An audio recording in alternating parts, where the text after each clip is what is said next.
Muscular system বা পেশিতন্ত্র মানবদেহের খুবই গুরুত্বপূর্ণ একটি তন্ত্র, যা শরীরের চলাচল, অঙ্গ প্রত্যঙ্গের নড়াচড়া, অঙ্গসংস্থান ধরে রাখা বা প্রস্তার ঠিক রাখা এবং তাপ উৎপাদনে গুরুত্বপূর্ণ ভূমিকা পালন করে।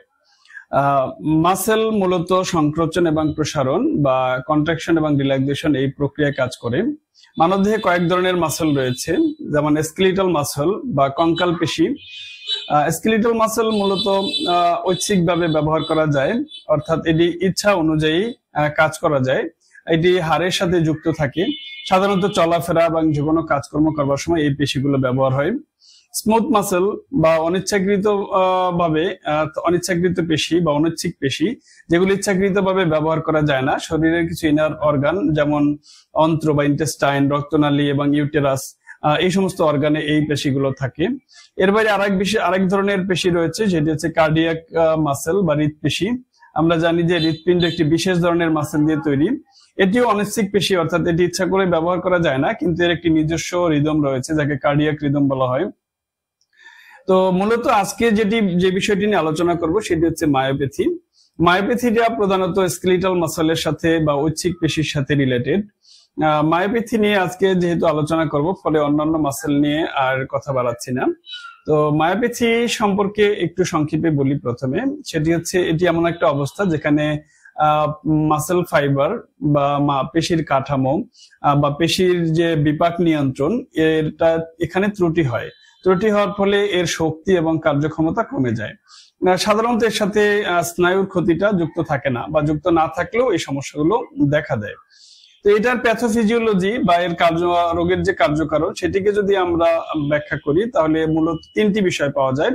একটি হচ্ছে স্ট্রাকচারাল ডিফেক্ট, অর্থাৎ জেনেটিক কারণে বা জেনেটিক মিউটেশনের কারণে যদি পেশির যে কাঠামোগত প্রোটিন, যেটা ডিস্ট্রোপিন, এটা ক্ষতিগ্রস্ত হয়, সেক্ষেত্রে মাসেল ফাইবার ভেঙে যায় এবং ডিজেনারেশন দেখা দেয়।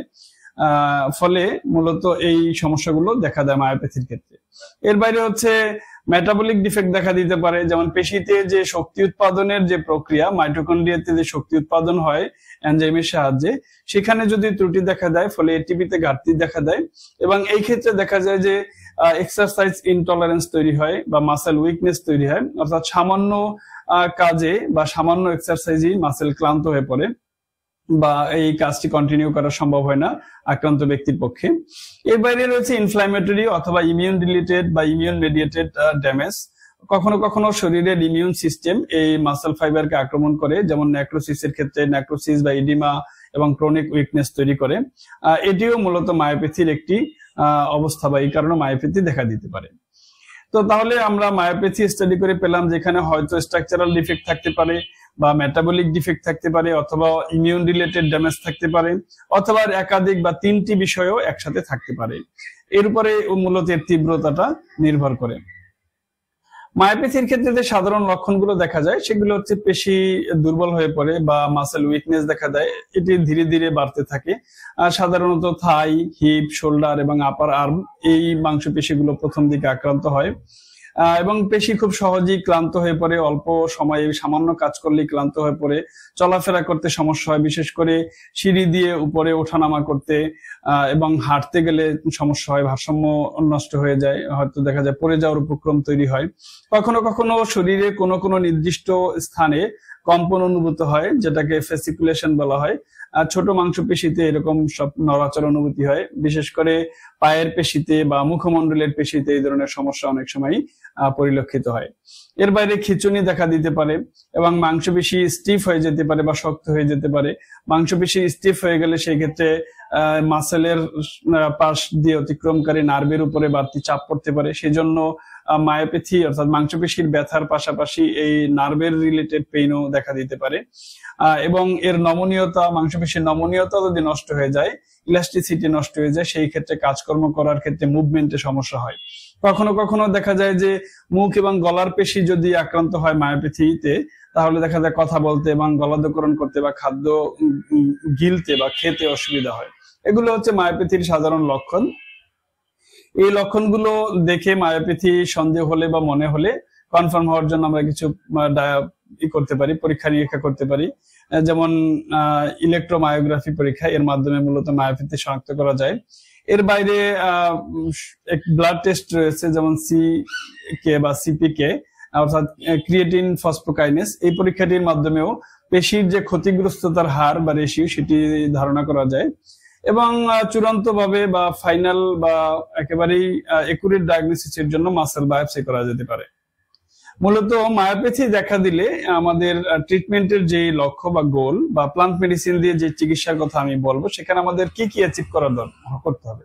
একটা হচ্ছে যে পেশির যে ইনফ্লামেশন বা প্রদাহ সেটি কমাতে হবে, তার মানে ইনফ্লামেশন কমানো, অক্সিডেটিভ স্ট্রেস কমানো, মাসেল রিজেনারেট করা বা রিপেয়ার করা, নার্ভ কন্ডাকশন ইমপ্রুভ করা এবং মেটাবলিজমকে উন্নত করা। এই কাজগুলো যেই ফাইটোকেমিক্যাল করতে পারে সেগুলো ধারণকৃত ঔষধের নামগুলো আমি বলছি, কয়েক পয়েন্ট করে বলছি। যেমন এইগুলো একাধিক পয়েন্টে কাজ করে, কিন্তু আমি বুঝবার সুবিধার্থে পয়েন্ট আকারে বলতেছি। যেমন ইনফ্লামেশন কমানোর ক্ষেত্রে উইদানিয়া সমিনিফেরা বা অশ্বগন্ধা এবং কার্কুমা লঙ্গা, এই দুটি প্লান্ট মেডিসিন খুবই ভালো কাজ করে।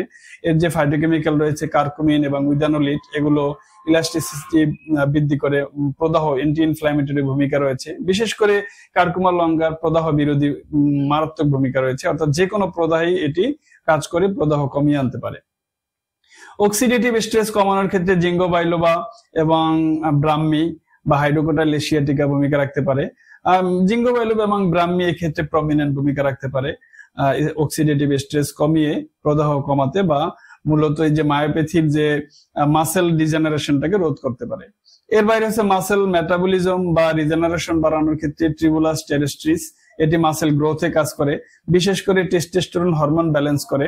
আমরা জানি যে পুরুষের যে টেস্টোস্টেরন হরমোন সেটি পুরুষের মাংসপেশির গঠন এবং মাংসপেশি শক্তিশালী করার ক্ষেত্রে খুব গুরুত্বপূর্ণ ভূমিকা পালন করে। তো ট্রিবুলাস টেরেস্ট্রিস মূলত এই পেশির গঠনের ক্ষেত্রে এবং পেশির কার্যকারিতা রক্ষা খুব গুরুত্বপূর্ণ ভূমিকা পালন করে। এর বাইরে নার্ভ কন্ডাকশন বৃদ্ধি করতে, ইমপ্রুভ করার ক্ষেত্রে হাইপেরিকাম পারফুলেটাম এবং অ্যাভেনাস স্যাটাইভা খুব গুরুত্বপূর্ণ ভূমিকা পালন করে। পেশির কার্যকরী ক্ষমতা বজায় রাখার ক্ষেত্রে নার্ভ কন্ডাকশনটা খুবই গুরুত্বপূর্ণ, ফলে এই নার্ভ কন্ডাকশন ইমপ্রুভ করতে পারে এই দুটি মেডিসিন। এর বাইরে যে মাইটোকন্ড্রিয়াতে যে শক্তি উৎপাদন প্রক্রিয়া বা মেটাবলিজমের ক্ষেত্রে রোদিওলা রোজিয়া, এই মেডিসিনটিও কিন্তু মেটাবলিজম ইমপ্রুভ করতে পারে। তো এই কয়েকটি পয়েন্টে, একটি হচ্ছে যে ইনফ্লামেশন কমানো, অক্সিডেটিভ স্ট্রেস কমানো এবং মাসেল মেটাবলিজম ইমপ্রুভ করা, তারপরে নার্ভ কন্ডাকশন ইমপ্রুভ করা এবং মাইটোকন্ড্রিয়ার যে এনার্জি মেটাবলিজম উন্নত করা। এই কয়েকটি বিষয় মাথায় রেখে আমি যে ফাইটোকেমিক্যাল গুলো বলেছি, উইদানিয়া সমিনিফেরা বা অশ্বগন্ধা, কার্কুমা লঙ্গা, তারপরে বলেছি অশ্বগন্ধা, তারপরে জিঙ্গো বাইলোবা বা ব্রাহ্মী, এবং নার্ভ কন্ডাকশনের জন্য বলেছি হাইপেরিকাম এবং অ্যাভেনাস স্যাটাইভা, এবং এনার্জি মেটাবলিজমের জন্য বলেছি রোদিওলা রোজিয়া। এই মেডিসিন গুলো যদি পর্যায়ক্রমে সেবন করতে দেওয়া হয়, সেই ক্ষেত্রে কিন্তু এই মায়োপ্যাথির যে সমস্যা, সেই সমস্যাটি সমাধানে খুবই গুরুত্বপূর্ণ ভূমিকা পালন করতে পারে এই মেডিসিন গুলো।